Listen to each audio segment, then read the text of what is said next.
Hey guys, Sean and Allison here from Spoken Garden. Hi you guys, happy Friday, happy Plant Chat Friday. Got a good one for you today. So guys, we're the Quarantine Gardeners and this is our daily video log of us accomplishing different projects around our garden while under quarantine.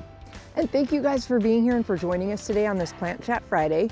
We're happy you're here. And if you haven't already subscribed, go ahead and hit that button down below so you don't miss out on all our other daily videos. So guys, today we're going to cover Gaillardia X grandiflora.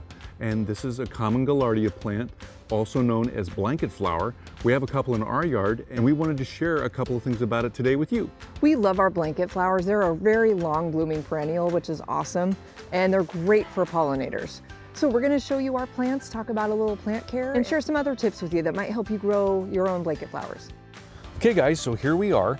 This is our Gaillardia X grandiflora, and this is the cultivar Fanfare. And it is a pretty funny name to say, the botanical name anyway, but this plant is also known as the blanket flower, as we said before. And isn't it beautiful? Look at all those colors. It is a funny name. I've been saying it wrong for a couple years apparently. Me too. For some reason I was calling it Gaillardia. I don't know where I ever heard that, but it's actually Gaillardia. I thought the L's were silent. I don't know. But I love blanket flower. If you haven't already guessed this, it's definitely in the Asteraceae or daisy family. Oh yeah, look at that. It's got that significant disc in the center with the rays around it. It blooms from early summer until the frost of the coming fall. Which is great. Like we said, it's a long blooming perennial and it attracts bees and butterflies and birds. And if you leave these cones, the birds can eat the seeds out of them at the end of the season too. Oh wow. That's so great. So that fits well with our wildlife sanctuary. Yeah, definitely. Blanket flower really likes full sun. It likes well-draining soil, and it is drought tolerant. It actually prefers a little bit of drought conditions because it likes to be paired and grows really well with like sedums and thyme and rosemary and sage. So it really likes that kind of drier conditions. It really thrives in that. With those dry conditions, it just takes some moderate watering, so not everyday watering. Again, it likes a little bit drier conditions, so it doesn't like to have wet feet or really wet roots all the time. Something really cool about this plant is it's native to North America. It's native to Central and the Western United States. I just love looking at the colors. And blanket flower can come in a different variety of colors.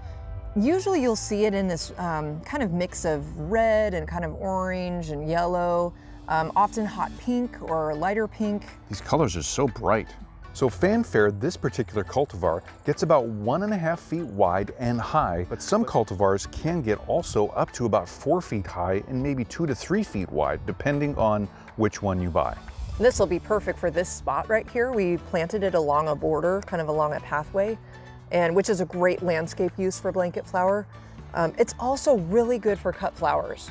Oh yeah. Makes a great cut flower. Yep, you can see those stems.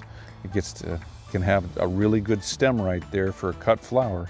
So I love looking at this blanket flower plant and looking at all the different stages of growth happening at the same time. So you've got incoming bud here with no color on it or very little color. Wow. To a little bit more of an opening. You can see the color of the ray flowers around the center starting to open up. To a full grown flower. Beautiful color, to one that needs to be deadheaded. Oh yeah, look at that. Just that progression, it's beautiful. Just so vibrant. And I love it next to the sedum. Once the sedum comes into bloom, it's gonna look amazing. And that's an autumn joy, everybody. So that's gonna be a kind of a bright pink, and that's gonna be beautiful and a great contrast to this guy right here with all its oranges and different hues of yellow and red. This will probably be an upcoming plant chat, by the way. Oh yeah, totally, yeah. So guys, one more thing we wanted to mention here is that with the older blooms, you want to actually cut these out before they actually drop all their petals and really go to seed, because then you'll continue the bloom of your plant. It'll be more continuous and it'll bloom longer. So to prolong that bloom, come down the stem and cut it right down here, if you can see that, right where this new bloom, this new stem is connecting to the old bloom right here, the old bloom stem. And you would cut just above this guy on this stem.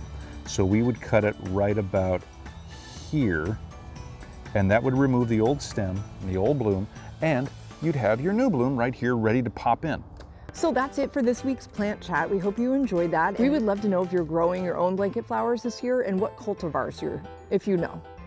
Go ahead and leave your comments and questions down below. We love hearing from you guys. Give us that thumbs up, let us know we're doing a good job, and subscribe to our channel so you get updates on our latest videos.